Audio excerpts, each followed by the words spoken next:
أعوذ بالله من الشيطان الرجيم.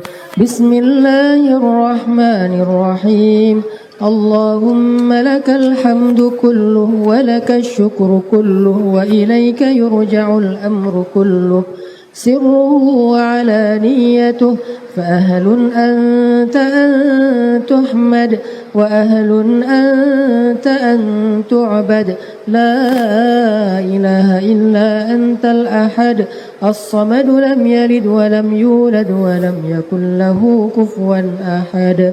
اللهم صل على سيدنا محمد في الأولين وصل على سيدنا محمد في الآخرين وصل على سيدنا محمد في الملأ الأعلى إلى يوم الدين.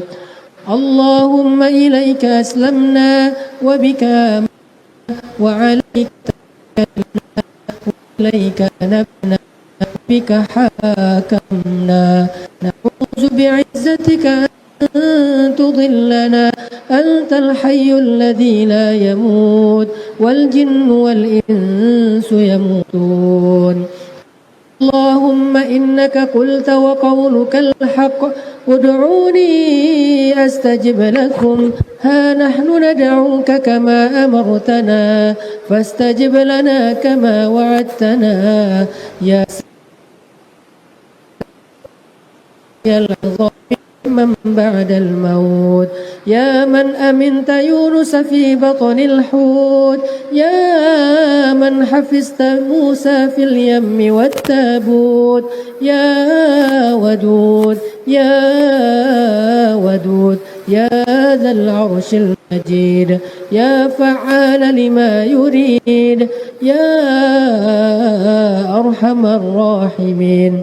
اللهم أعطي كل واحد منا مسألته وقضي كل واحد منا حاجته يا سامع الدعوات يا قاضي الحاجات. ربنا آتنا من لدنك رحمة وهيئ لنا من أمرنا رشدا واجعل لنا من كل ضيق مخرجا ومن كل هم فرجا ومن كل عسر يسرا. ربنا آتنا في الدنيا حسنة وفي الآخرة حسنة وقنا عذاب النار وأدخلنا الجنة مع الأبرار يا عزيز يا غفار يا رب العالمين. Al-Fatihah. Malam ini kita akan belajar tentang, sesuai dengan pesanan dari panitia, tentang mental issue. Saya disclaimer sedikit, mental issue itu berbeda dengan masalah jiwa. Jadi bukan penyakit jiwa ya, tapi penyakit mental, karena itu dua hal yang berbeda.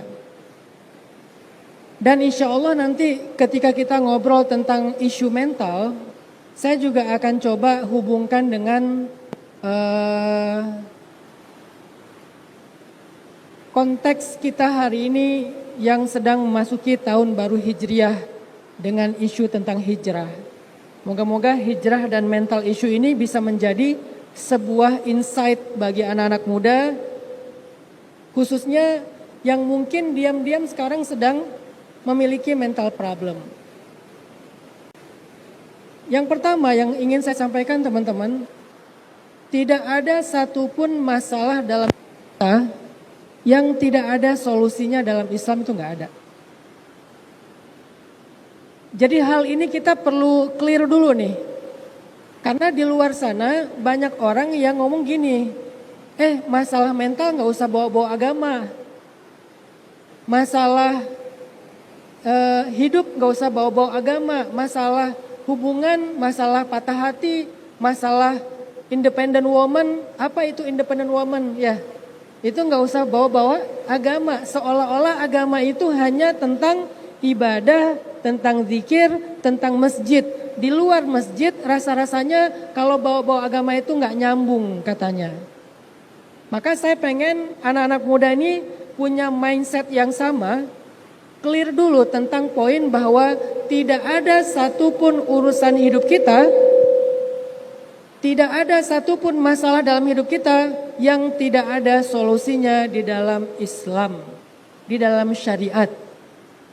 Kalau kita ngerasa punya masalah tapi tidak menemukan solusinya di dalam Al-Quran, tidak menemukan solusinya di dalam sunnah, tidak menemukan solusinya di dalam syariat, masalahnya adalah kita belum memahami Islam secara dalam. Maka jalan keluarnya belajar lagi.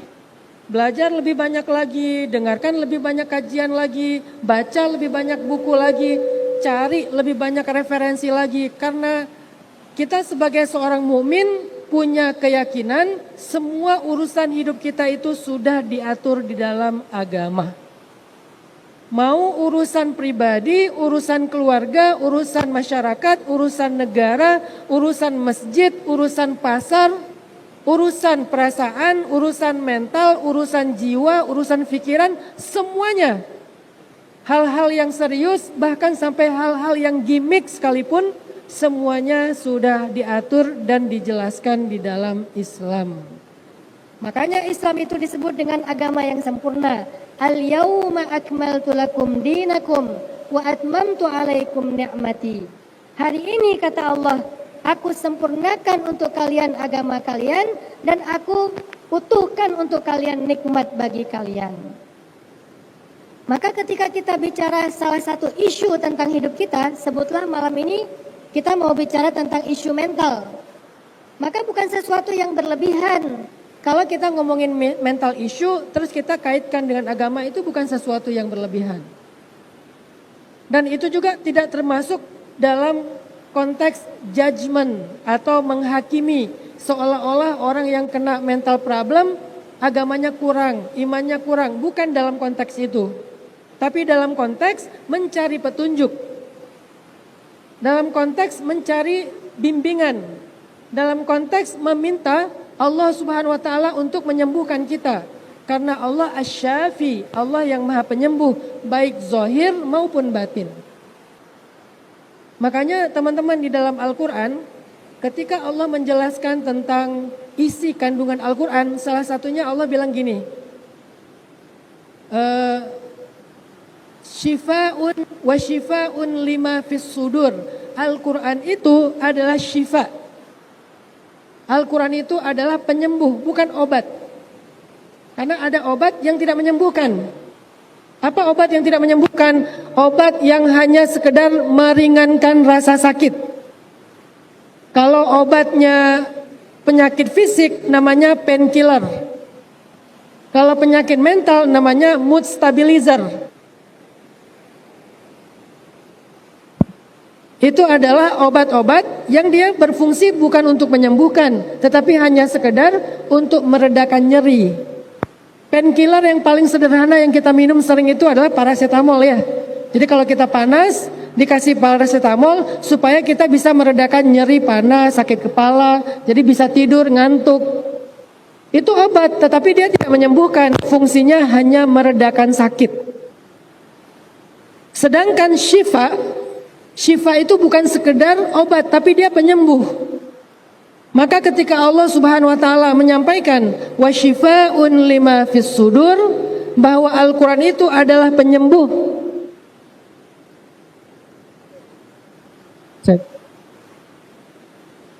Bahwa Al-Qur'an itu adalah penyembuh terhadap apa-apa yang ada di dalam sudur atau sadar.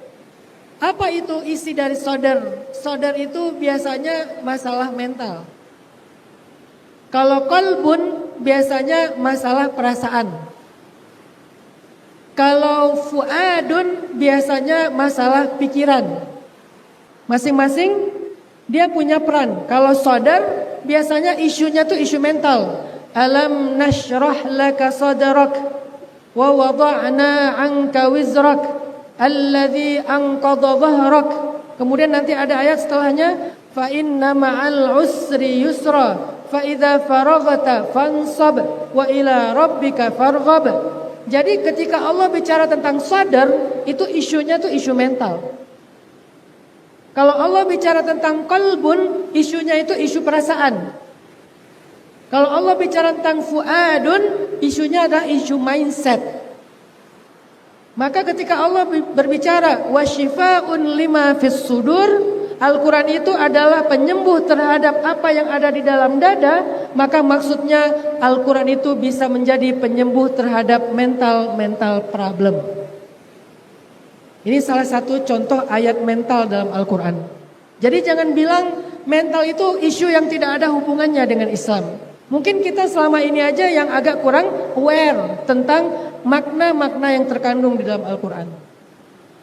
Nanti ada lagi ayat mental yang lain, misalnya innal insan khuliqa halu'a idza massahu syarr jazu'a wa idza massahul khair manu'a.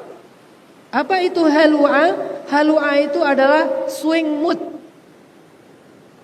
Dan salah satu contoh mental problem yang berhubungan dengan mood yang sangat mudah berubah itu adalah bipolar disorder.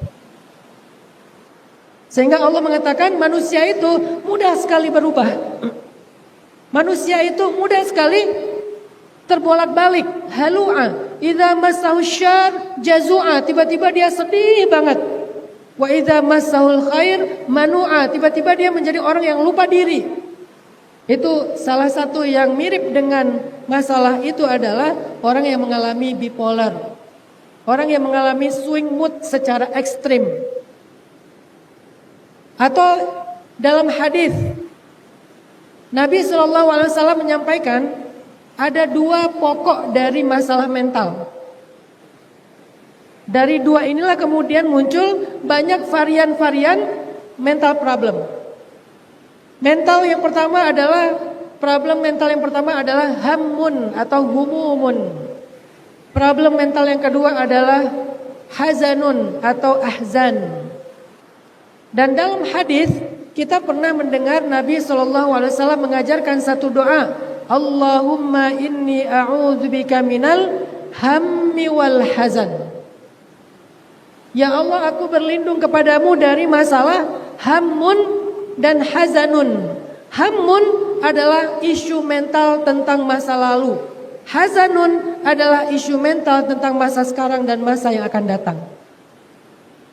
Ini kenapa saya sebutkan satu persatu ayat hadis, biar kita yakin bahwa ternyata isu mental itu memang sudah dibahas 1400-an tahun lalu di dalam Islam. Tinggal kita gali aja bagi kita yang mengalami mental problem, baik yang masih ringan, apalagi mumpung masih ringan, bahkan yang sudah agak ekstrim sekalipun. Skizo, mungkin depresi, anxiety disorder, dan segala macam trauma, segala macam varian-varian mental problem sebetulnya itu terkandung di dalam dua aja. Kalau enggak hammun, hazanun. Apa itu hammun? Rasa yang tidak nyaman tentang masa lalu, salah satunya trauma. Apa itu hazanun? Rasa yang tidak nyaman tentang masa depan, salah satunya anxiety. Sehingga kalau kita mau belajar untuk syifa, menyembuhkan sedikit demi sedikit terapi mental secara Islam, selain nanti ada pendekatan psikologi, ada pendekatan hal-hal yang lain, terapi-terapi yang lain, ada pendekatan Islam yang perlu kita cari tahu. Dan Islam punya banyak sekali tips, punya banyak sekali insight, punya banyak sekali terapi bagaimana caranya kita bisa menyembuhkan mental problem kita secara pribadi. Satu ayat lagi tentang pentingnya isu mental ini dalam Islam. Jadi jangan berpikir bahwa dakwah itu bahas cuman bab yang tadi, sakaratul maut, siksa kubur, apalagi ya, surga neraka, bab tentang halal haram, itu semuanya penting. Tapi kalau kita ngelihat konteks, karena jamaah saya itu anak muda, hari ini yang paling darurat dari anak muda itu salah satunya adalah masalah mental. Ditambah lagi dengan tren-tren yang semakin meresahkan. Kalau dulu ada tren misalnya pinjol. Kalau sekarang trennya apa? Judi online. Pinjol, judi online, dua-duanya itu menjadi trigger orang mengalami mental problem yang lebih ekstrim lagi. Gara-gara terlilit hutang pinjol, akhirnya ada yang bunuh diri dan bunuh keluarganya. Gara-gara dia terlalu semangat untuk ikut judi online, akhirnya dia melakukan kriminal. Akhirnya dia melakukan banyak sekali kejahatan-kejahatan. Dan ini semuanya masalah mental. Kenapa orang kok mau judi online? Karena secara mental dia terlalu pragmatis, pengen cepat kaya, pengen jadi crazy rich, pengen jalan-jalan ke Korea, pengen punya mobil baru. Dia orang yang pragmatis. Sehingga karena pragmatismenya, karena pengen cepat kaya, cepat stres juga.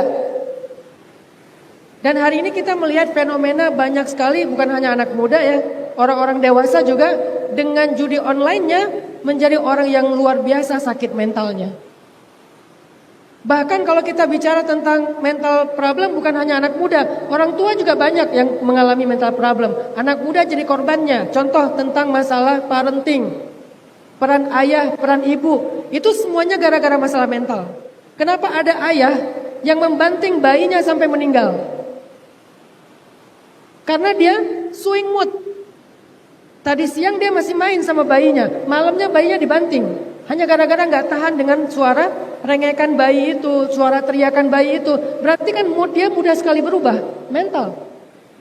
Ada ibu misalnya, kenapa sampai dia membuang bayinya atau melempar bayinya ke selokan segala macam?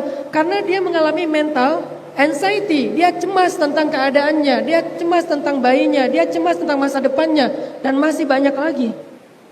Hari ini KDRT, kemudian pelanggaran hak anak, itu semuanya salah satu penyebabnya adalah mental problem yang diidap oleh orang dewasa ataupun anak muda. Sehingga ngomongin tentang mental issue itu bukan ngomongin hal yang sepele. Itu membicarakan sebuah masa depan negara. Kebayang gak kalian ya, kalau 10 tahun lagi akan banyak pilot-pilot yang skizofrenia. Dan itu gak ketahuan kan? Akan banyak driver travel atau bus yang skizo. Akan banyak driver online skizo. Depresi. Kebayang gak gimana nasib kita nanti? Sebutlah driver online aja atau driver travel. Dia skizo. Begitu kambuh, maka dia hanya tahu tentang gimana cara mengakhiri hidup dirinya dan orang lain. Udah kejadian beberapa tempat. Di Pulau Jawa ada bus, bukan bus, minibus. Ada minibus disetir oleh seorang laki-laki yang lagi depresi dan kemudian dia diindikasi mengalami skizofrenia. Dia menabrakkan mobilnya ke truk yang lagi berhenti di pinggir tol. Sehingga semua penumpangnya meninggal. Kenapa dia melakukan itu? Karena perilaku orang yang mengalami skizo, dia tuh ingin mencelakai diri dan orang lain. Dan ketika dia melakukan itu, dia gak sadar. Dia tuh gak waras, dia tuh gak bisa berpikir dengan jernih. Dia bahkan tidak bisa melihat kecuali sesuatu yang muncul yang lain dengan apa yang dilihat orang pada umumnya. Dia mendengar suara-suara, dia melihat bayang-bayang. Kenapa saya tahu? Karena saya menangani banyak sekali kasus mental. Saya di rumah punya satu kaos yang ditulis, kaosnya itu dilukis oleh salah satu pasien mental problem kita, skizo. Tapi umurnya sekitar 10 tahun. Dan dia udah meninggal sekarang. Dia pernah ngasih saya satu kaos. Dan kaos itu dilukis di depannya sama dia sebagai penderita skizo. Isi dari lukisan itu adalah lukisan yang agak abstrak, yang tidak terlalu jelas. Tapi ada bayang-bayang kayak orang yang berteriak, orang yang melotot, orang yang tapi bayang-bayang itu gak terlalu jelas. Cuman ada gambaran-gambaran wajah yang berteriak, melotot, kayak cakar-cakaran. Itu digambar menjadi satu gambar yang sangat acak di kaos pasien mental skizofrenia tersebut. Tahu nggak gambar itu apa? Itulah yang dia lihat ketika dia sedang kambuh. Dia tidak melihat manusia secara normal. Dia tidak melihat manusia secara umum. Bahkan dia tidak melihat keluarganya, anaknya, pasangannya. Dia nggak ngelihat. Dia cuma ngelihat bayang-bayang itu. Siapa yang mau mengerti tentang mereka? Apakah mereka hanya orang-orang yang kurang beruntung lalu diabaikan? Bagaimana kalau ini menjadi sebuah fenomena? Nanti kita akan mendapatkan pemimpin-pemimpin yang skizo. Kebayang nggak aparat skizo? Gimana tuh? Dia megang pistol, tapi dia skizo. Orang skizo nggak megang pistol aja bahaya ya, apalagi skizo megang pistol, skizo megang senjata. Wah, bahaya sekali itu. Maka bicara tentang mental sejak zaman Nabi adalah bicara tentang sesuatu yang penting. Dulu istilahnya adalah tazkiyatun nafs. Di zaman dulu isu mental itu istilahnya adalah tazkiyatun nafs. Dan tazkiyatun nafs ternyata adalah salah satu tujuan Allah mengutusnya para nabi. Untuk membersihkan jiwa mereka, nafs mereka, mental mereka, perasaan mereka, fikiran mereka. Karena nafs ini luas, lebih luas daripada sadar, qalbun dan segala macam. Allah Subhanahu wa taala berfirman di dalam surat Al-Jumu'ah ayat kedua. Kata Allah, A'udzu billahi minasy syaithanir rajim. Bismillahirrahmanirrahim. Huwallazi ba'atsa fil ummiyina rasulan minhum يتلو عليهم آياته ويزكيهم ويعلمهم الكتاب والحكمة وإن كانوا من قبل لفي ضلال مبين. Di dalam ayat yang lain Allah juga berfirman, Rabbana wab'ats fihim rasulan minhum yatlu alaihim ayatik wa yu'allimuhumul kitaba wal hikmah wa yuzakkihim innaka antal azizul hakim. Di dalam dua ayat ini, yang satu di surat Al-Jumu'ah, yang satu di surat Al-Baqarah, Allah menjelaskan tentang misinya seorang rasul, misinya Nabi Muhammad. Apa misinya Nabi Muhammad? Salah satunya adalah wa yuzakkihim. Salah satu di antara misi kenabian itu adalah wa yuzakkihim, mensucikan mereka. Apa arti mensucikan mereka? Tazkiyatun nafs, membersihkan diri mereka. Diri di sini adalah sesuatu yang sifatnya di dalam, bukan di luar. Kalau di luar namanya jasad. Membersihkan di dalam diri mereka apa-apa yang menjadi masalah. Salah satunya adalah mental problem. Jadi istilah mental problem adalah istilah kekinian yang dalam Islam dulu dikenal dengan istilah tazkiyatun nafs. Dikenal dengan istilah pembersihan dalam diri kita. Mental, jiwa, hati, mindset, perasaan. Itu ternyata tazkiyatun nafs. Sehingga para ulama banyak menulis kitab tentang tazkiyatun nafs. Salah satu kitab tazkiyatun nafs yang paling populer dikenal dengan nama Ihya Ulumuddin yang ditulis oleh Imam Al-Ghazali. Maka muncullah metode Ghazalian tentang bagaimana menyelesaikan mental problem. Maka kesimpulannya teman-teman yang dirahmati Allah, untuk poin yang pertama malam ini, mental problem adalah salah satu masalah hidup yang dianggap penting oleh Islam dan sudah ada tuntunannya di dalam Al-Quran dan Sunnah bagaimana harusnya kita bisa survive dari masalah-masalah tersebut. Ini poin pertama. Sehingga saya menghimbau para dai, para guru, para dosen untuk lebih concern tentang isu ini. Karena kita hari ini mungkin ngerasa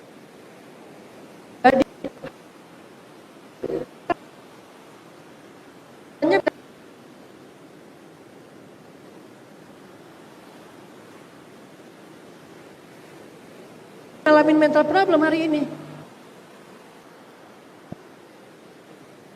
Melempar bensin ke temennya dan kemudian terbakar. Saya pernah nanganin satu pasien, anak SMP. Dia itu dibully di sekolah. Kemudian sampai di rumah dia depresi.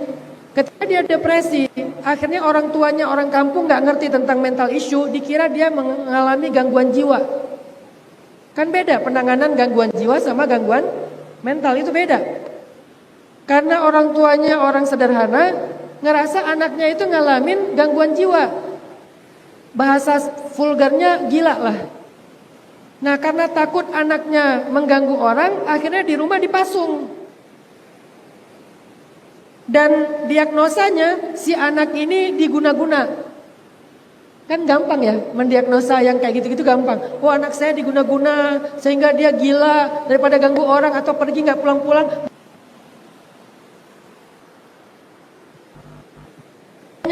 Sakit mental itu SMP sampai SMA dia dipasung lebih dari 3 tahun. Dan saking lamanya dipasung di ruangan itu, maaf, perilakunya sudah berubah tidak lagi seperti manusia sampai dia makan kotorannya. Karena terus disisir selama bertahun-tahun nggak pernah mandi, bayangin tahun nggak mandi. Yang tadinya cuma mental problem jadi double mental dan jiwa sekaligus.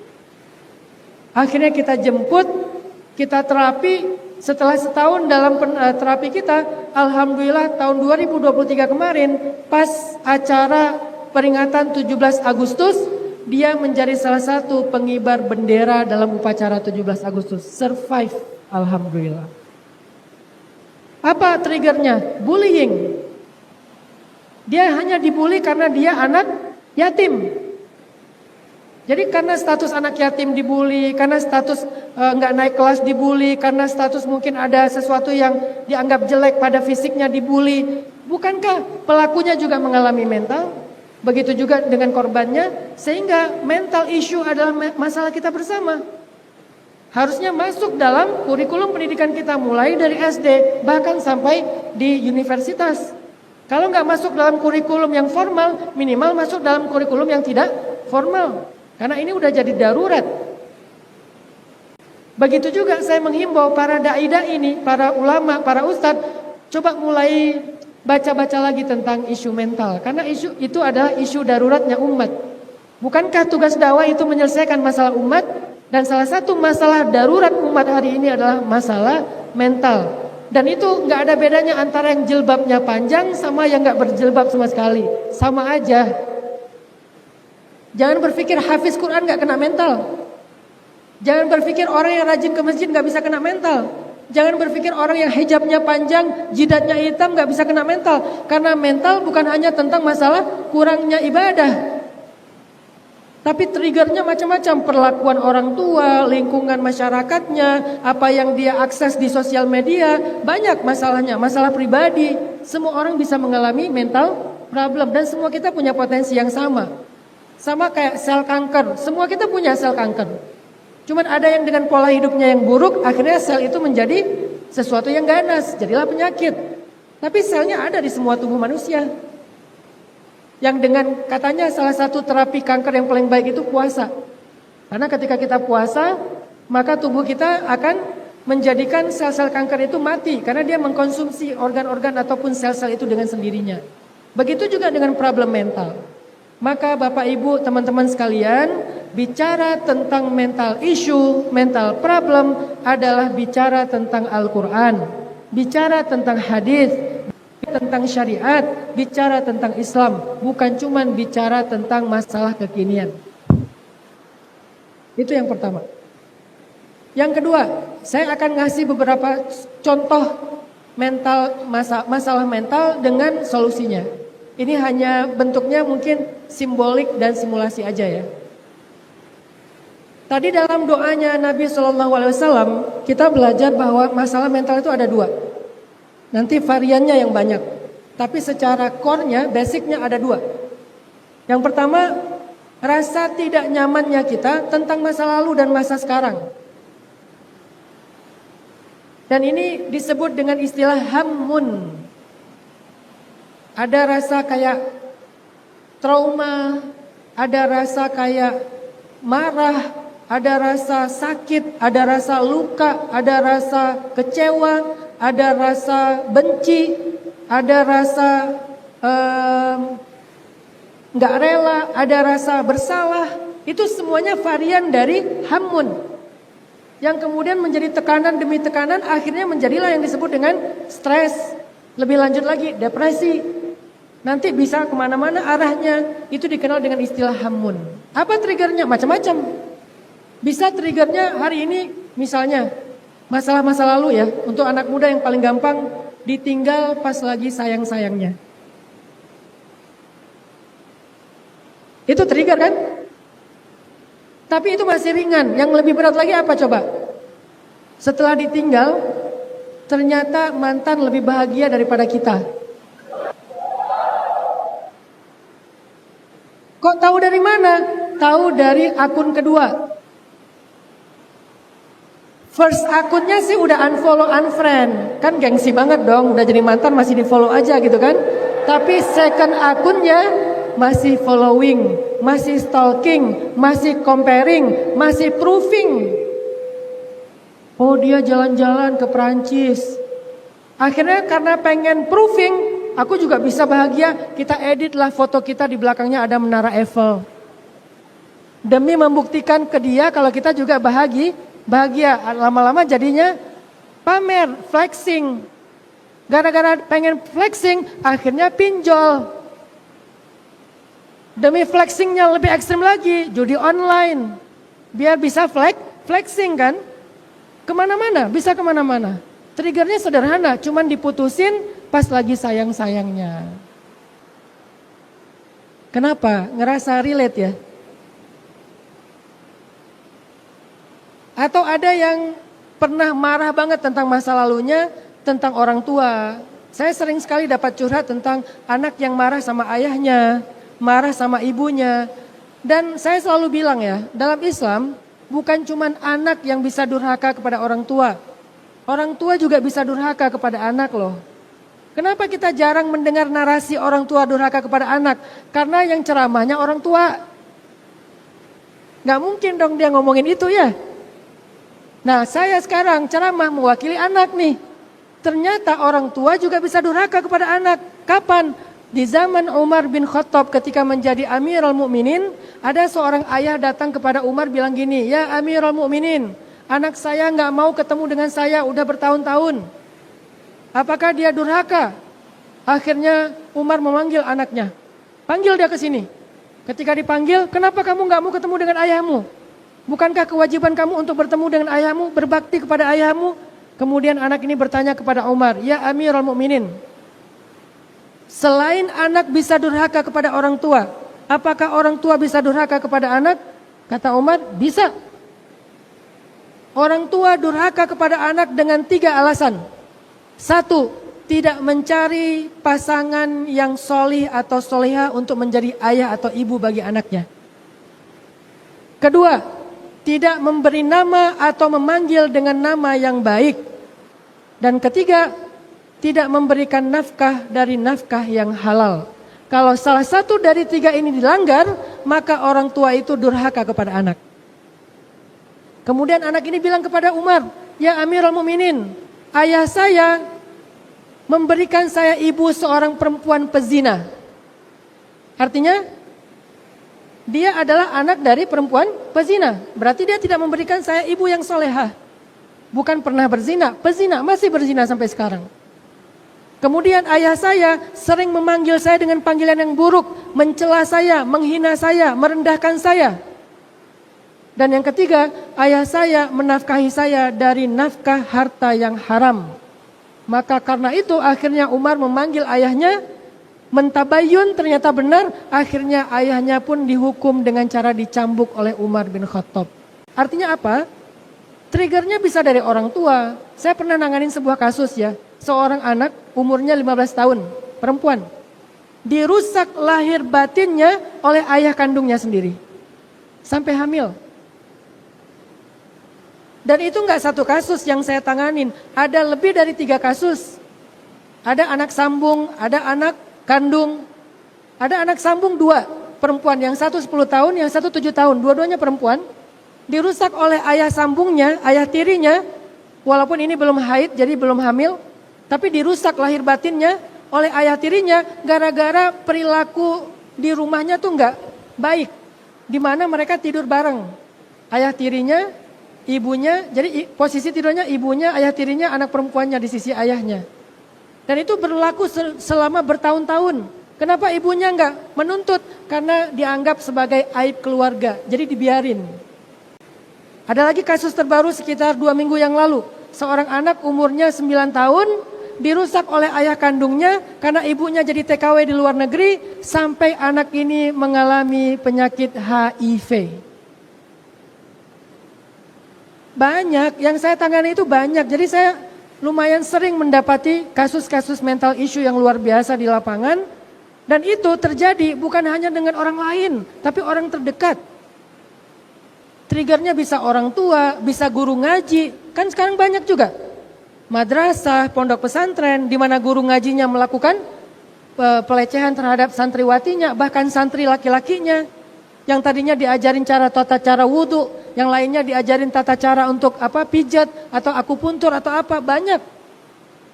Siapa yang mengalami mental problem? Pelakunya. Dan pelaku itu adalah korban di masa lalu. Sehingga korbannya nanti akan menjadi pelaku di masa yang akan datang. Dan itu udah jadi sebuah riset ilmiah. Di mana-mana jurnalnya memang mendiagnosanya kayak gitu. Pelaku adalah korban di masa lalu. Korban adalah pelaku di masa yang akan datang. Sehingga masalah-masalah kayak gini bikin seorang anak kadang-kadang marah banget sama ayahnya. Marah banget sama ibunya. Sehingga dia mengalami sebuah penyakit mental, rasa marah yang luar biasa, membuat dia benci sama orang tuanya, dan itu menekan dirinya, membuat dia gak nyaman dalam hidupnya.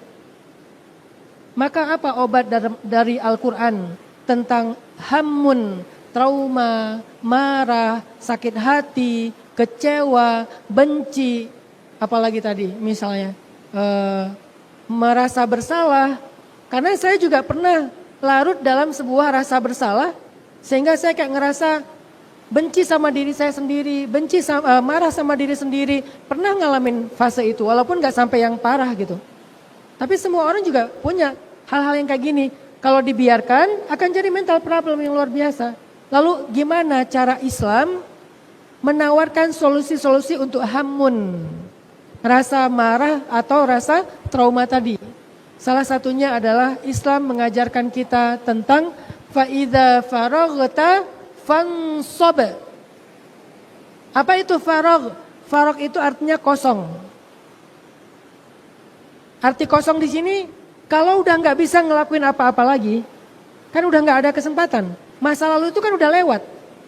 Masa lalu itu sudah lewat. Masa lalu itu tidak bisa dirubah. Masa lalu itu sesuatu yang di luar jangkauan kita. Dan dalam Islam disebut dengan faragh. Sehingga pesan dari kata-kata faragh, berdamailah dengan masa lalu. Karena kita udah gak bisa merubahnya. Jadi arti faragh itu adalah kalian gak punya ruang di situ. Kalian gak punya kemampuan di situ. Yang itu udah terjadi dan gak ada yang bisa merubahnya. Apa yang sudah terjadi, terjadilah udah. Maka di sini Islam mengajarkan kita, bisa gak kita berdamai dengan masa lalu?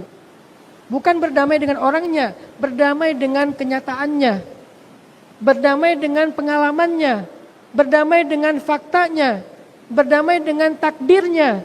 Sehingga Nabi SAW mengatakan, kalau kalian mengalami sesuatu yang buruk, janganlah kalian berandai-andai dengan mengatakan lau. Karena lau membuka pintu syaitan. Syaitan bukan jenis. Syaitan bukan jin, syaitan adalah sebuah keburukan. Kalau jin namanya jin. Nanti jin itu ada jenis-jenisnya, ada iblis, ada khannas, ada apa. Syaitan sendiri artinya sesuatu yang menjauhkan. Jauh dari kebenaran, jauh dari normal, jauh dari yang baik. Itu namanya syaitaniyah.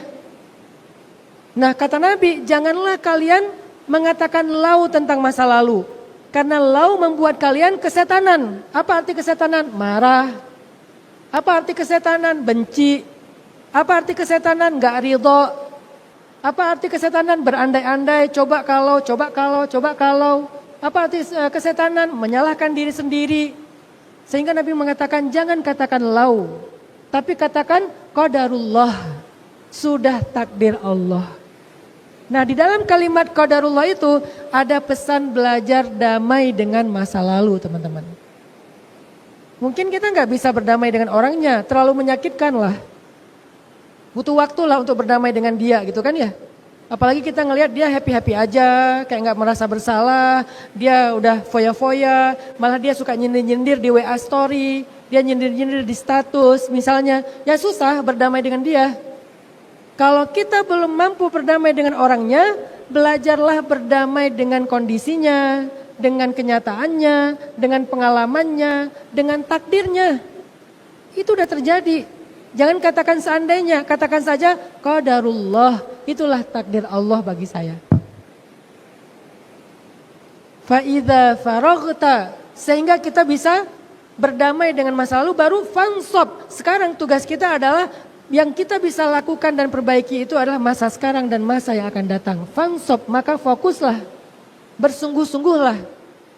Umar pernah kayak gitu. Umar awal-awal masuk Islam, dia ngerasa sangat bersalah dengan dirinya. Dia merasa sangat bersalah karena dulu pernah memusuhi kaum muslimin. Banyak yang dia cambuk, yang dia pukul, yang dia penjara, yang dia siksa. Termasuk Nabi hampir dia bunuh. Sehingga ketika dia masuk Islam dapat hidayah, dia mengalami rasa penyesalan yang luar biasa. Rasa bersalah yang luar biasa yang bikin dia gak bisa tidur bermalam-malam. Akhirnya dia datang kepada Rasulullah, dia katakan, ya Rasulullah, dulu saya pernah melakukan ini, saya pernah melakukan itu dan seterusnya. Gimana cara saya untuk bisa berdamai? Gimana cara saya untuk bisa memaafkan diri saya? Apa kata Nabi? Tebuslah dosa masa lalumu wahai Umar dengan kebaikan-kebaikan yang sejenis di masa sekarang. Kalau dulu kamu sering memusuhi kaum muslimin, sekarang bela mereka. Kalau dulu kamu sering menyakiti mereka, sekarang bahagiakan hati mereka. Kalau dulu kamu memusuhi Rasulullah, sekarang jadilah pelindung Rasulullah. Pokoknya apa kesalahan di masa lalu, tebus dengan kebaikan yang sejenis di masa sekarang. Itulah cara kita memperbaiki masa sekarang dan masa yang akan datang. Syaratnya berdamai dulu dengan masa lalu. Ya udahlah, sudah terjadi. Saya pernah merasa sangat feeling guilty menjadi seorang ayah. Kenapa? Karena ini terutama buat anak-anak pertama ya. Di sini ada anak saya Aisyah, Maryam. Saya ngerasa ketika mereka masih kecil, waktu saya sedikit buat mereka. Soalnya namanya keluarga baru kan. Seorang ayah baru merintis usaha, masih sibuk, jarang di rumah. Pagi udah keluar, pulangnya malam, anak udah tidur. Pas dia keluar, anaknya baru siap-siap mau sekolah. Jadi kayak terlalu banyak waktu yang saya lewatkan di masa kecilnya Aisyah dan Maryam. Saya sibuk dengan merintis usaha, saya dulu punya usaha bisnis, mulai percetakan buku, kemudian jual beli mobil, kemudian main properti. Saya punya cabang 60 cabang pulsa di Bandung. Jadi merintis banget, dan itu gak sehari dua hari, bertahun-tahun. Karena merintis, akhirnya saya gak punya banyak waktu dengan anak-anak. Tiba-tiba mereka udah SMA. Sekarang Maryam udah kelas 1 SMA, saya baru sadar, aduh udah lewat masa kecilnya Maryam. Sekarang yang kecil tinggal Yahya sama Ertuğrul. Makanya saya habis-habisan sama Yahya Ertuğrul karena dulu saya ngerasa nyesel banget dulu tuh. Nggak mandiin mereka, nggak nganterin mereka sekolah, nggak nemenin mereka sarapan. Pokoknya banyak momen-momen berharga saya lewatkan. Muncul guilty feeling. Tapi setelah saya tahu tips dari Rasulullah tadi, akhirnya saya nggak hanya larut di masa lalu. Karena saya nggak bisa rubah itu. Nggak mungkin kan Aisyah dan Maryam kecil lagi gitu. Gak mungkin kan mereka masuk sekolah SD dan pakai baju merah putih lagi kan ya. Sekarang kan bajunya udah baju abu-abu. Gak bisa pakai merah putih lagi. Itu udah lewat, saya gak bisa rubah. Saya berdamai dengan masa lalu. Oke, saya salah. Oke, saya belum jadi ayah yang baik bagi mereka. Tapi apa yang bisa saya tebus sekarang? Maka sekarang azam saya adalah fokus menjadi support system bagi mereka. Mereka butuh apa di masa remajanya? Deep talk kah? Jadi teman ngobrol kah? Jadi teman main kah? Jadi teman berpetualang kah? Jadi teman untuk merintis karir kah? Mereka jadikan saya sebagai konsultan karir mereka. Nanti mereka mau jadi apa? Itu yang bisa saya lakukan. Sehingga ketika saya fokus di situ, pelan demi sedikit rasa bersalah tadi mulai reda. Ini yang diajarkan Islam. Pertama berdamai, kemudian coba fokus untuk melakukan hal yang terbaik yang bisa kita lakukan hari ini dan besok. Katakan qadarullah, jangan katakan lau, seandainya. Seandainya dulu aku gak putus, pasti sekarang aku udah bahagia.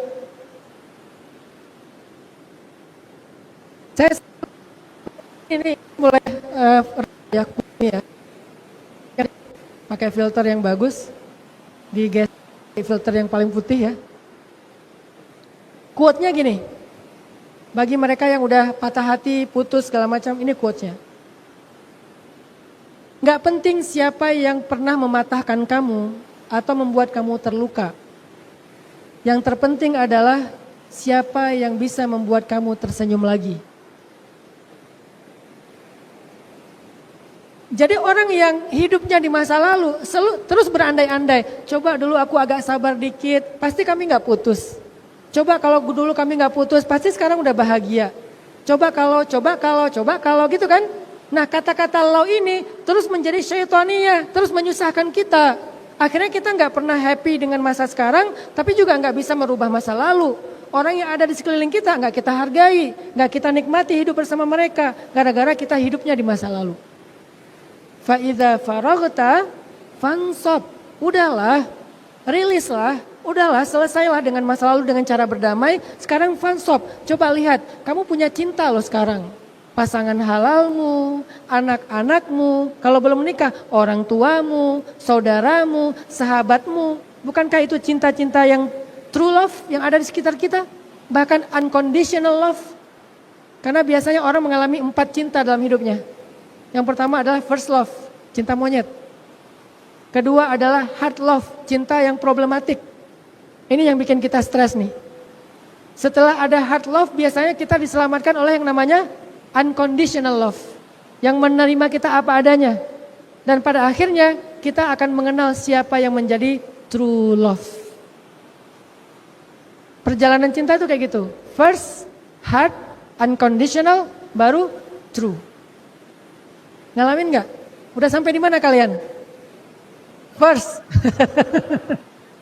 Ya udah, siapin ya mentalnya ya. Kalau nanti ada hard love-nya gitu. Enggak harus berurutan sih. Kadang-kadang first love jangan langsung jadi true love. Alhamdulillah. Tapi ada yang first love, dia hard love, dia unconditional love. Ada juga first love, ganti lagi hard love, ganti lagi unconditional love, ganti lagi baru true love. Allahu a'lam. Yang jelas sekarang ada true love dalam kehidupan kita. Ada orang tua yang mencintai kita tanpa pamrih. Ada saudara kita yang mencintai kita diam-diam. Ada sahabat kita yang mencintai kita di waktu susah. Ada pasangan kita yang mencintai kita dengan komitmen. Ada anak-anak kita yang mencintai kita dan gak akan pernah bisa jauh dari kita. Kenapa kita gak fokus dengan mereka aja? Fansob. Lupakan masa lalu, move on, faragh. Fa'idha faragta, kalau kamu mau move on, kata Allah, maka fansob, fokuslah dengan siapa yang membuat kamu tersenyum hari ini. Itu namanya hammun. Trauma, marah, benci, segala macam tentang masa lalu. Yang kedua itu namanya hazanun. Hazanun itu secara bahasa artinya bukan sedih sebetulnya. Itu terjemahan yang keliru tapi udah terlanjur populer. La tahzan, arti yang sebenarnya bukan jangan sedih, jangan khawatir. Cuman udah terlanjur populer di Indonesia jangan sedih, ya udahlah daripada kita rame ya. Kalau mau memaknai la tahzan yang tepat, bukan jangan sedih, jangan khawatir. Karena konteksnya waktu itu Abu Bakar khawatir terhadap keselamatan Rasulullah. Karena Rasulullah dikepung sama musuh. Akhirnya Rasulullah bilang, la tahzan, jangan khawatir Abu Bakar. Kalau sedih itu tentang masa lalu. Nah khawatir dalam bahasa mental problem disebut dengan anxiety. Cemas, khawatir, takut untuk mencoba, takut untuk berharap, khawatir kalau dia berubah, khawatir kalau dia nggak sayang lagi, khawatir kalau nanti rugi dan segala macam. Gara-gara trauma di masa lalu muncul anxiety di masa depan. Khawatir nggak dapat jodoh karena umurnya udah 25 tahun tapi belum menikah. Teman-temannya udah pada punya anak, teman-temannya lagi bulan madu, setiap reuni nggak hadir karena takut dibully. Ini gimana nih dengan orang yang hazan, khawatir? Apa nasihat-nasihat Islam untuk masalah khawatir? Salah satunya khawatir dalam masalah jodoh. Ini buat cewek-cewek ya, yang umurnya udah 25 tahun, 27 tahun. La tahzan, jangan khawatir. Kenapa? wa wa khalaqnakum azwaja, kata Allah. Semua manusia diciptakan oleh Allah itu dengan pasangannya. Kalian tuh cuman belum ketemu aja, bukan nggak ada. Sehingga nggak usah khawatir, belum ketemu aja. Kok belum ketemu Ustaz? Bisa jadi takdir kalian mirip dengan Sayyidah Khadijah. Siapa tahu calon suami kalian bedanya 15 tahun sama kalian. Jadi kalau sekarang kalian 25 tahun, suami kalian tuh kelas 4 SD. Kan berarti kalau 25 tahun suaminya kelas 4 SD, makanya sering-sering main ke SD dekat rumah. Cari yang paling bodoh. Wah ini nih, dek, sini dek. Si adiknya datang. Ada apa kak? Coba lihat wajah kakak. Gitu. Dejavu nggak adek? Iya ya. Ketemu di mana ya kak ya? Di masa depan. Makanya saya selalu bilang, jangan cuman bikin video hi kids. Sesekali bikin video hi habi.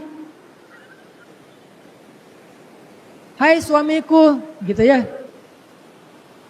Jangan lupa ngerjain PR. Karena dia masih kelas 4 SD. Jadi ngapain anxiety? Kenapa kita khawatir tentang jodoh? Bukankah Allah sendiri yang menjamin wa khalaqnakum azwaja, bahwa kami menciptakan kalian berpasang-pasangan? Artinya semua kita punya pasangan. Tapi Ustadz, kenapa ada yang meninggal belum menikah? Berarti dia menikahnya di surga. Karena dalam sebuah hadis riwayat Muslim, Nabi SAW bersabda, laisa fil jannati azab. Tidak ada di dalam surga itu orang yang jomblo. Di surga tidak ada jomblo, dan itu hadis riwayat Muslim. Di surga tidak ada jomblo. Jadi nggak usah khawatir, kalian nggak akan dibully di surga. Kalau nggak menikah di dunia, menikah di surga. WO-nya siapa? Wedding organizer, para malaikat. Yang mengakadkan siapa? Penghulunya, Allah langsung. Baju pengantinnya apa? Dari pakaian-pakaian sutra yang ada, yang terbaik yang ada di dalam surga. Sundus, istabrok, dan seterusnya. Diberikan makanan-makanan terbaik. Acara pestanya tuh pesta yang lebih mahal daripada pesta artis. Artinya nggak ada satupun yang nggak punya jodoh dan pasangannya. Semuanya punya pasangan. Ustadz, tapi ada yang sudah menikah kemudian cerai. Kalau gitu itu bukan jodohnya. Dia cuma hadir sebagai ujian dalam hidupnya, bukan sebagai jodohnya. Jangan khawatir, berarti belum ketemu sama jodohnya. Jangan trauma, kayaknya semua laki-laki sama. Enggak sama. Coba kalian lihat wajah-wajah laki-laki yang ada di atas, sama enggak? Kan enggak sama. Ada yang wajahnya maskulin banget, ada yang kayak opa-opa Korea, ya. Jadi maksudnya kalau dia menikah kemudian cerai, berarti pasangannya itu bukan jodoh dia, tapi ujiannya dia. Dia belum ketemu aja dengan jodohnya, maka jangan berhenti berharap, jangan berhenti berikhtiar, jangan berhenti memperbaiki diri dan memantaskan diri. Karena kamu sebetulnya belum ketemu aja, bukan gak ada. Ini nasihat Al-Quran tentang masalah jodoh. Sehingga anak-anak muda, udahlah, cobalah kalian fokus meningkatkan value diri kalian aja dulu. Bab jodoh insya Allah nanti datangkan di saat yang tepat. Kapan Ustadz saat yang tepat? Saat kalian sudah. Saat yang tepat bukan saat kalian menginginkan, tapi saat kalian sudah siap. Bisa jadi kalian menginginkan jodoh sekarang, tapi kalian belum siap, maka itu artinya belum saat yang tepat.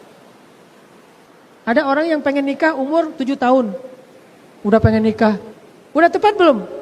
Belum, artinya emang belum waktunya. Ya sudah, nggak akan ketemu. Jadi kalau pengen cepat ketemu, pantaskan diri kita, tingkatin value diri kita, belajar yang rajin, berkarya yang banyak, jadilah laki-laki dan perempuan yang produktif, jadilah perempuan yang terhormat, laki-laki yang bertanggung jawab, punya banyak experience, pengalaman. Di dunia pendidikan dia sukses, di dunia kerja dia sukses. Ketika kalian sudah saatnya pantas, ketika kalian sudah siap, Allah sendiri yang akan mengatur skenario bagaimana kalian akan bertemu dengan pasangan kalian. Gak perlu SMS nyasar, first comment, selalu yang jadi orang yang repost. Gak perlu caper-caperan di TikTok. Asalkan kalian sudah siap, Allah yang akan menjadi skenario untuk mempertemukan kalian. Maka tugas kita sekarang memantaskan diri. Bukan cuma menginginkan. Ini nasihat-nasihat Islam tentang mereka yang galau tentang jodoh, yang marah, yang trauma, yang sakit hati tentang diputusin. Jodoh kalian ada, bukan gak ada, cuman belum ketemu. Wa khalaqnakum azwaja. Kami ciptakan kalian berpasang-pasangan. Kalau yang belum menikah sudah meninggal, nikahnya di surga. Kalau yang sudah menikah bercerai, berarti itu bukan jodohnya tetapi ujiannya. Dia akan ketemu setelah itu dengan jodoh yang sebenarnya. Sayyidah Khadijah 3 kali menikah. Menikah yang pertama, meninggal suaminya. Berarti itu bukan jodohnya. Menikah yang kedua, cerai. Berarti bukan jodohnya. Baru yang ketiga ketemu dengan Nabi Muhammad, itulah jodohnya. Setelah 2 kali gagal menikah. 2 kali itu bukan jodohnya, tapi ujiannya. Yang satu diuji dengan kehilangan, yang satu diuji dengan pertikaian. Apalagi masalah kita tentang rezeki. Coba nanti baca lagi ayat-ayat tentang rezeki. Salah satunya misalnya di surat An-Naml, di surat An-Nahl, di surat Al-Qasas. Gimana Allah menceritakan tentang rezeki. Misalnya di An-Nahl. Allah bilang gini. Wa ya'lamu mustaqarraha wa mustawda'aha. Allah tahu di mana tempat tinggal kalian dan di mana tempat Allah menyimpan rezeki kalian. Siapa yang tahu di mana rezeki kita? Allah. Allah tahu kita tinggal di mana, rezeki kita di mana Allah tahu. Mustaqarraha wa mustawda'aha. Sehingga siapapun yang ragu tentang rezeki, khawatir tentang rezeki, akhirnya dia merasa cemas tentang rezeki, tentang masa depannya, berarti dia perlu belajar lagi tentang ilmu tawakal kepada Allah Subhanahu wa taala. Bagaimana ilmu tawakal? Belajar dari hatinya burung, kata Nabi. Siapa yang bertawakal kepada Allah seperti tawakalnya burung, dia pergi di waktu pagi dalam keadaan paruhnya kosong, dia pulang di waktu sore dalam keadaan paruhnya terisi, maka dia akan menjadi orang yang paling bahagia. Belajarlah tawakal seperti burung. Burung itu dia tinggal di sebuah tempat, Allah yang tahu di mana akan ada rezekinya esok hari. Tapi dia nggak pernah khawatir, pokoknya keluar aja. Tugas kita berikhtiar, tugas kita merencanakan. Tetapi kita tidak tahu gimana hasilnya. Siapa yang tahu? Tuhan kita yang maha pemurah, maha pengasih, maha penyayang, yang baik banget sama kita. Lalu kenapa khawatir? Sebagaimana anak, dia gak khawatir karena punya ayah yang baik dan kaya. Kalau ayahnya kaya tapi gak baik, pelit, mungkin khawatir. Ayahnya baik tapi miskin, khawatir. Ini ayahnya kaya, baik. Khawatir gak tuh anak? Gak khawatir karena punya ayah yang baik dan kaya. Kita punya Tuhan yang kaya dan baik. Terus kenapa khawatir? Baiknya Allah lebih daripada ayah dan ibu kepada anaknya. Kayanya Allah lebih kaya daripada siapapun juga. Semua yang ada di langit dan di bumi itu kekayaan Allah. Artinya seorang hamba Allah gak mungkin khawatir tentang rezekinya, karena dia punya Tuhan yang maha pengasih lagi maha kaya. Sebagaimana seorang anak konglomerat gak mungkin khawatir tentang masa depannya, karena dia punya ayah yang baik dan juga kaya raya. Belajar tentang itu. Dalam ikhtiar sesekali gagal itu biasa. Itu cara Allah mendidik kita supaya nanti kita dikasih sesuatu saat kita pantas. Sama kayak anak. Ketika dikasih tugas sama ayahnya dia gagal, gak apa-apa, gak akan dihukum kok sama ayahnya. Saya bikin sekolah tentang sosiopreneur, pengusaha sosial. Maryam masuk ke sekolah itu. Saya kasih challenge Maryam, bikin project. Sebagai ayah, saya modalin dia, saya siapin masa depan dia, saya bikin sekolah untuk dia. Saya kasih dia challenge bikin project. Kalau projectnya gagal, saya nggak akan menghukum anak saya. Saya akan ngasih tahu dia pelajaran dari kegagalannya. Oh ini masalahnya, oh ini yang harus diperbaiki, oh ini jalan keluarnya. Dia belajar dari situ. Bahkan saya tambahin lagi modalnya. Saya kasih pelajaran, tambahin modal, kasih pelajaran, tambahin modal. Sampai dia siap, saya kasih modal yang sebesar-besarnya. Begitulah Allah memperlakukan kita tentang rezeki. Jadi kalau dalam sesekali kita ikhtiar gagal, bukan berarti rezeki kita nggak ada. Itu cara Allah mendidik kita supaya kita lebih layak lagi mendapatkan rezeki yang lebih banyak. Gitu cara Islam mengajarkan kita tentang tawakal, tentang istislam, tentang iman, tentang thiqah billah. Sehingga siapa yang percaya kepada Allah yang maha kaya dan maha baik, harusnya dia nggak anxiety tentang masa depannya. Ada apa-apa dia tinggal gini aja, ya Allah, ya Allah, ya Allah. Maka teman-teman yang dirahmati Allah Subhanahu wa taala, 2 poin saja yang ingin saya sampaikan tentang mental problem malam ini. Yang pertama, mental problem itu dalam Islam adalah tazkiyatun nafs. Dan kita bisa menemukan ayat hadis yang sangat banyak tentang isu mental ini. Sehingga pesannya, jika kita ingin sembuh dari mental problem kita, cobalah belajar Islam lebih dalam lagi. Perbanyak lagi referensi kita, baca lebih banyak buku lagi, dengarkan lebih banyak nasihat lagi, baca lebih banyak kisah-kisah lagi. Insya Allah dari kisah-kisah itu kita akan belajar bagaimana cara survive dari mental problem. Ada di Al-Quran, ada di hadis, ada di kisah-kisah teladan yang luar biasa. Perempuan, laki-laki, semuanya ada. Perempuan, siapa kisah yang paling cocok untuk kalian yang masih muda-muda? Sayyidah Maryam. Ada surat Ali Imran, ada surat Maryam. Dua-duanya berkisah tentang cewek cantik, masih muda, tapi dia mendapatkan ujian yang sangat berat. Apa ujiannya? Masih kecil jadi yatim. Udah remaja atau dewasa dikasih ujian dengan cara difitnah. Karena dia punya anak tapi gak punya suami. Difitnah sama Bani Israel. Bagaimana cara dia survive? Bahkan dia pernah mengatakan, ya laitani mittu qabla hadha wa kuntu nasyan mansiya. Aduhai seandainya aku mati aja. Kan berarti mengalami mental issue.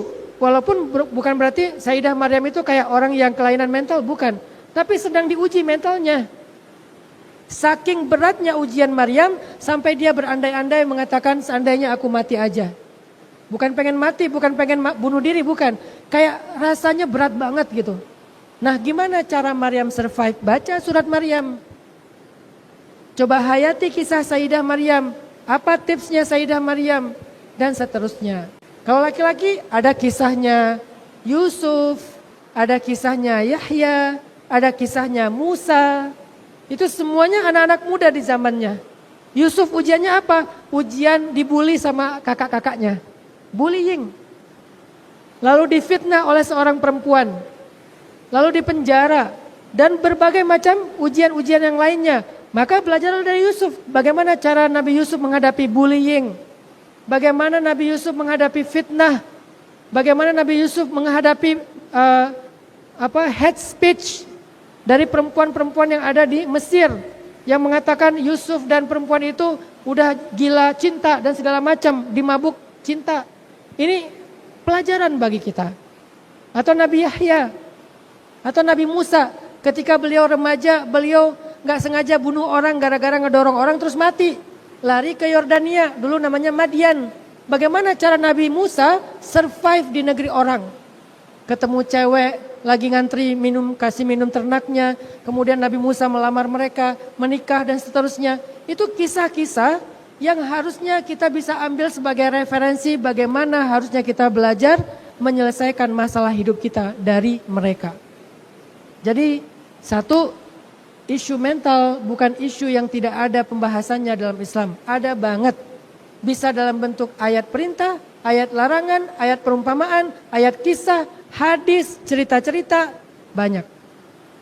Maka belajarlah Islam, insya Allah kita akan tahu bagaimana menyelesaikan masalah-masalah hidup kita, khususnya masalah mental problem kita.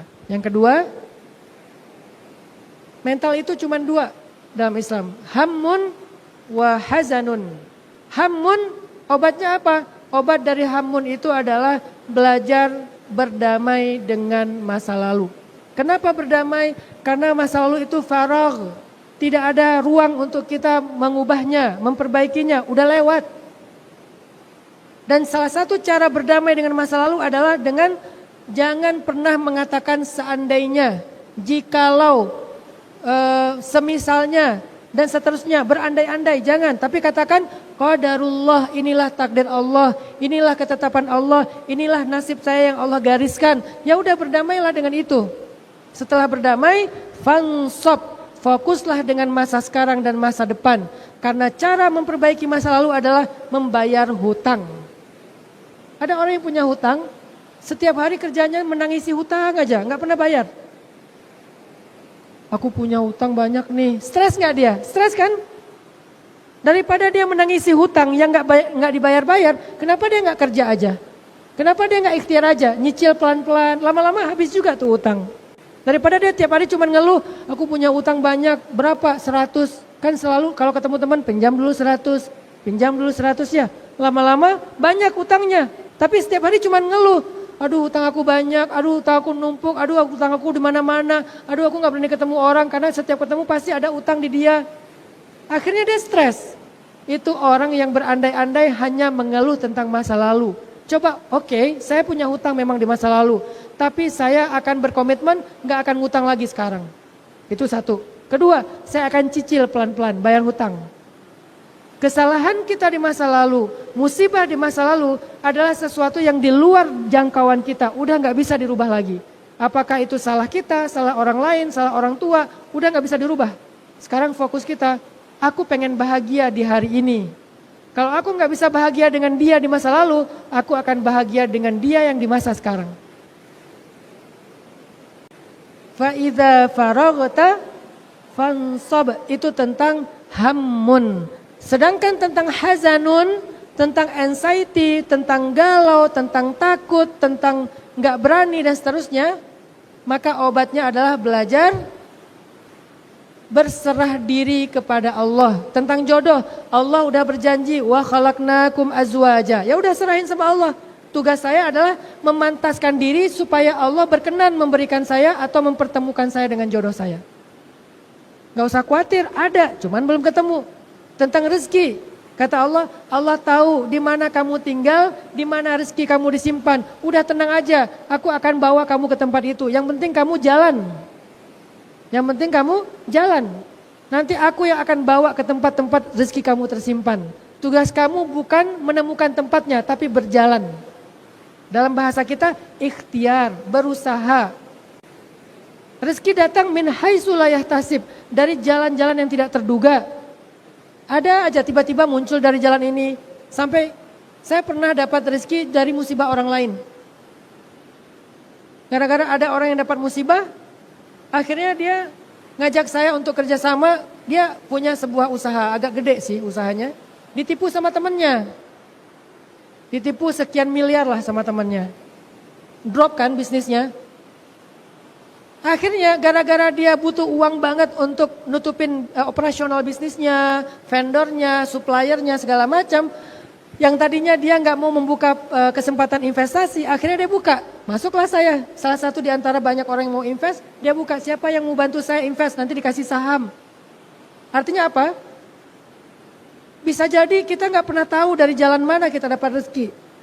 Tugas kita cuman berikhtiar, berusaha, memperbaiki diri, meningkatkan kapasitas. Tiba-tiba datang momentum, Allah kasih kita sumber rezeki. Muncul usaha ini, muncul peluang ini, muncul peluang itu. Allah lebih tahu, kita nggak tahu. Maka milikilah hati burung. Hati burung itu apa? Hati yang tenang. Dia di pagi hari keluar dalam keadaan paruhnya kosong, tapi dia di sore hari pulang dalam keadaan paruhnya terisi. Ini cuman contoh-contoh bagaimana Islam mengajarkan kita bagaimana harusnya kita bisa survive dalam kehidupan kita. Mudah-mudahan contoh-contoh sederhana ini bisa menjadi insight bagi teman-teman. Sehingga setelah ini kita lebih semangat lagi menggali Al-Quran, membaca tafsir, membaca sejarah-sejarah atau kisah-kisah orang solih, membaca hadis, mendengar nasihat. Mudah-mudahan sedikit demi sedikit kita akan bisa menyembuhkan luka-luka mental kita. Saya kira gitu aja yang bisa saya sampaikan. Barakallahu fikum.